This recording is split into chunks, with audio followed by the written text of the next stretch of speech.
കഴിഞ്ഞ കുറച്ച് ദിവസങ്ങളായി സോഷ്യൽ മീഡിയയിലും രാഷ്ട്രീയ വൃത്തങ്ങളിലും ഒരുപോലെ വലിയ ചർച്ചയായി മാറിയ വളരെ പ്രധാനപ്പെട്ട ഒരു വിഷയമുണ്ട്. ബോളിവുഡ് നടിയും BJPയുടെ മാണ്ടിയിൽ നിന്നുള്ള പാർലമെന്റ് അംഗവുമായ കങ്കണ റണൌട്ടിനെ കുറിച്ച് നമുക്കെല്ലാവർക്കും അറിയാം. കഴിഞ്ഞ കുറച്ചു കാലങ്ങളായി വാർത്തകളിൽ നിരന്തരം നിറഞ്ഞു നിൽക്കുന്ന ഒരു വ്യക്തിത്വമാണ് കങ്കണ. താനൊരു തികഞ്ഞ സംഘപരിവാർ പ്രവർത്തകയാണെന്നും തീവ്ര ഹിന്ദുത്വ നിലപാടുകളിൽ വിശ്വസിക്കുന്ന ആളാണെന്നും അവർ പരസ്യമായി പ്രഖ്യാപിച്ചിട്ടുള്ളതാണ്. അതുമാത്രമല്ല, ഡൽഹിയിലെ ജന്തർ മന്ദറിൽ തങ്ങളുടെ അവകാശങ്ങൾക്കായി സമരം ചെയ്ത വിദ്യാർത്ഥികളെ ഗട്ടർ ജനറേഷൻ എന്ന് വിളിച്ച് വലിയ അധിക്ഷേപം ഉന്നയിച്ചതും രാജ്യത്തെ യുവതികൾക്കും വിദ്യാർത്ഥികൾക്കും സനാതന ധർമ്മത്തെയും മര്യാദകളെയും കുറിച്ച് ക്ലാസുകൾ എടുത്തതുമൊക്കെ നമ്മൾ കണ്ടതാണ്. എന്നാൽ ഇപ്പോൾ കങ്കണ വീണ്ടും വാർത്തകളിൽ ഇടം പിടിച്ചിരിക്കുകയാണ്. പക്ഷേ ഇത്തവണ അവർ വാർത്തകളിൽ നിറഞ്ഞത് അവരുടെ പ്രസ്താവനകൾ കൊണ്ടോ സിനിമകൾ കൊണ്ടോ അല്ല, മറിച്ച് അവരുടെ കയ്യിലിരുന്ന ഒരു ആഡംബര ബാഗിൻ്റെ പേരിലാണ്. കഴിഞ്ഞ ദിവസം പാർലമെന്റ് സെഷനിൽ പങ്കെടുക്കാനെത്തിയപ്പോൾ കങ്കണയുടെ കയ്യിലുണ്ടായിരുന്ന ആ ബാഗ് ഇപ്പോൾ വലിയൊരു രാഷ്ട്രീയ ചർച്ചയ്ക്ക് വഴി തുറന്നിരിക്കുകയാണ്. ഫ്രഞ്ച് ആഡംബര ഫാഷൻ ബ്രാൻഡായ ഹെർമസ് പുറത്തിറക്കിയ ഹെർബാഗ് മെസ്സഞ്ചർ 39 എന്ന മോഡൽ ബാഗുമായാണ് കങ്കണ പാർലമെന്റിലെത്തിയത്. ഇതിൻ്റെ വില എത്രയാണ്? ഏകദേശം 5 ലക്ഷം രൂപയോളം വരും ഈ ഒരൊറ്റ ബാഗിൻ്റെ വില. പോരാത്തതിന് അവരുപയോഗിക്കുന്ന 6000 രൂപയിലധികം വിലയുള്ള കുടയും 21 ലക്ഷം രൂപയുടെ വാച്ചും മറ്റ് ലക്ഷങ്ങൾ വിലമതിക്കുന്ന ബാഗുകളുമൊക്കെ വേറെയും. സാധാരണക്കാരായ ജനങ്ങൾ ജീവിക്കാൻ നെട്ടോട്ടമോടുമ്പോൾ ജനപ്രതിനിധികൾ ഇത്തരം ആഡംബരങ്ങൾ കാട്ടുന്നത് പുതിയ സംഭവമല്ല. പക്ഷേ ഇവിടെ യഥാർത്ഥ ചോദ്യവും ചർച്ചയും ആ ബാഗിൻ്റെ 5 ലക്ഷം രൂപ എന്ന വിലയെക്കുറിച്ച് മാത്രമാണോ? തീർച്ചയായുമല്ല. ഈ ബാഗ് നിർമ്മിക്കാൻ ഉപയോഗിച്ചിരിക്കുന്ന അസംസ്കൃത വസ്തു അഥവാ റോ മെറ്റീരിയൽ എന്താണെന്നതാണ് ഇവിടെ പ്രധാനം. നിർമ്മാതാക്കളായ ഹെർമസ് ബ്രാൻഡ് തന്നെ തങ്ങളുടെ ഔദ്യോഗിക വിവരങ്ങളിൽ വ്യക്തമാക്കുന്നത് ഈ ഹെർബാഗ് മോഡൽ നിർമ്മിച്ചിരിക്കുന്നത് പശുവിൻ്റെ തോല് അഥവാ കൗ ഹൈഡ് ഉപയോഗിച്ചാണ് എന്നാണ്. അതായത് സംഘപരിവാർ രാജ്യത്തുടനീളം ഗോമാതാവ് എന്ന് വിളിച്ച് വിശുദ്ധമായി കാണുകയും സംരക്ഷിക്കണമെന്ന് വാദിക്കുകയും ചെയ്യുന്ന അതേ പശുവിൻ്റെ തോല് കൊണ്ടുണ്ടാക്കിയ ബാഗുമായിട്ടാണ് BJPയുടെ ഒരു പാർലമെന്റ് അംഗം രാജ്യത്തിൻ്റെ പരമോന്നത നിയമനിർമ്മാണ സഭയായ പാർലമെന്റിലേക്ക് നടന്നു പോകുന്നത്. ഇവിടെയാണ് ഇതിൻ്റെ വലിയൊരു വിരോധാഭാസവും അങ്ങേയറ്റത്തെ ഇരട്ടത്താപ്പും പുറത്തു വരുന്നത്. നിങ്ങളൊന്ന് ആലോചിച്ച് നോക്കൂ. ഈ രാജ്യത്ത് കഴിഞ്ഞ കുറേ വർഷങ്ങളായി ഗോമാതാവിൻ്റെ പേരിൽ എന്തൊക്കെ അക്രമങ്ങളാണ് നടക്കുന്നത്? പശുവിനെ കടത്തിക്കൊണ്ടുപോയി എന്നോ ബീഫ് കൈവശം വെച്ചെന്നോ അല്ലെങ്കിൽ ബീഫ് ഭക്ഷിച്ചെന്നോ ആരോപിച്ചുകൊണ്ട് പാവപ്പെട്ട മനുഷ്യരെയും ന്യൂനപക്ഷങ്ങളെയും തെരുവിൽ വളഞ്ഞു വെച്ച് തല്ലിക്കൊല്ലുന്ന കാഴ്ചകൾ നമ്മൾ എത്രയോ കണ്ടിരിക്കുന്നു. ജനക്കൂട്ടാക്രമണങ്ങളും കൊലപാതകങ്ങളും രാജ്യത്തിൻ്റെ വിവിധ ഭാഗങ്ങളിൽ നിരന്തരം നടക്കുന്നു.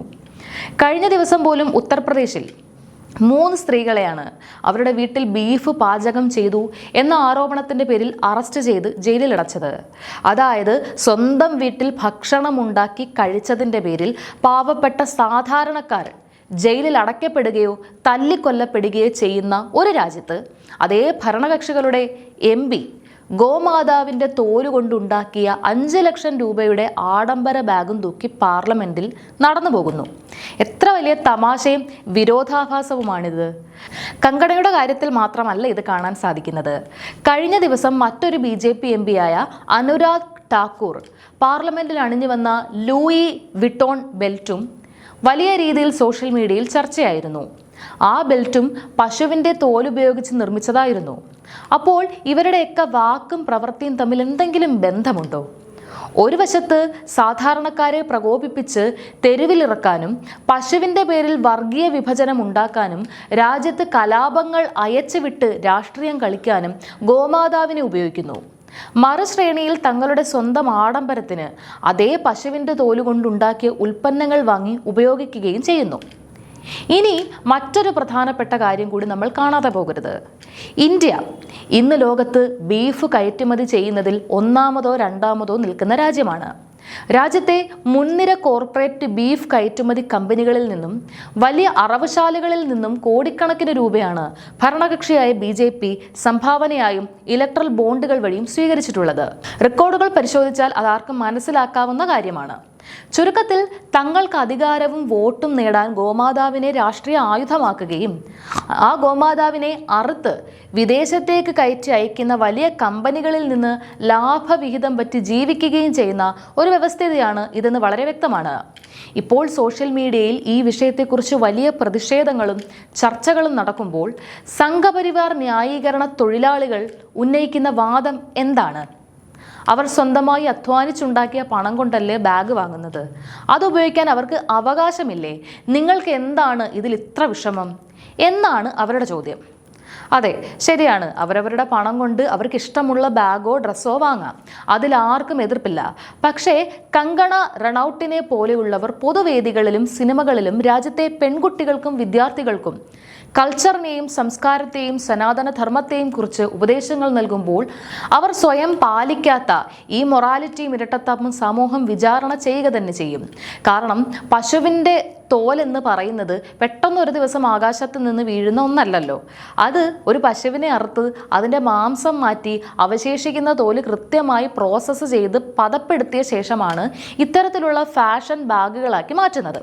അപ്പോൾ പശുവിനെ കൊല്ലാനും ഭക്ഷിക്കുന്നതും മഹാപാപമാണെന്ന് പറഞ്ഞ് പാവപ്പെട്ട പൗരന്മാരെ ആക്രമിക്കുകയും വേട്ടയാടുകയും ചെയ്യുമ്പോൾ തന്നെ അങ്ങനെ ഉണ്ടാക്കിയ തോല് ബാഗ് ആഡംബരമായി കൊണ്ട് നടക്കാം എന്ന് കരുതുന്നത് എവിടുത്തെ ന്യായമാണ്? ചുരുക്കത്തിൽ തങ്ങൾക്ക് രാഷ്ട്രീയം കളിക്കാനും ജനങ്ങളെ തമ്മിലടുപ്പിക്കാനും മാത്രം പശുവിനെ മാതാവാക്കുക. തങ്ങളുടെ സുഖഭോഗങ്ങൾക്കായി അതേ പശുവിൻ്റെ തോല് കൊണ്ടുണ്ടാക്കിയ ഉൽപ്പന്നങ്ങൾ ഉപയോഗിക്കുക. ഈ കപടതയും നാടകവും തുറന്നു കാട്ടപ്പെടേണ്ടതുണ്ട്. അക്ഷരാർത്ഥത്തിൽ ഗോമാതാവിനെ വിറ്റുതുലയ്ക്കുന്ന ഒരു രാഷ്ട്രീയ ശൈലിയാണിത്. കങ്കണയുടെ ഈ 5 ലക്ഷത്തിൻ്റെ ബാഗ് വെറും ഒരു ഫാഷൻ ഉൽപ്പന്നമല്ല, മറിച്ച് ഈ രാജ്യത്ത് നിലനിൽക്കുന്ന വലിയൊരു രാഷ്ട്രീയ ഇരട്ടത്താപ്പിൻ്റെ പ്രതീകം തന്നെയാണ്. ഈ വിഷയത്തിൽ നിങ്ങളുടെ അഭിപ്രായങ്ങൾ എന്താണ്? കങ്കണയുടെ ഈ നടപടിയെയും സംഘപരിവാറിന്റെ ഈ നിലപാടിനെയും നിങ്ങൾ എങ്ങനെ കാണുന്നു? തീർച്ചയായും നിങ്ങളുടെ വിലയേറിയ അഭിപ്രായങ്ങൾ താഴെ കമന്റ് ബോക്സിൽ രേഖപ്പെടുത്തുക. നന്ദി.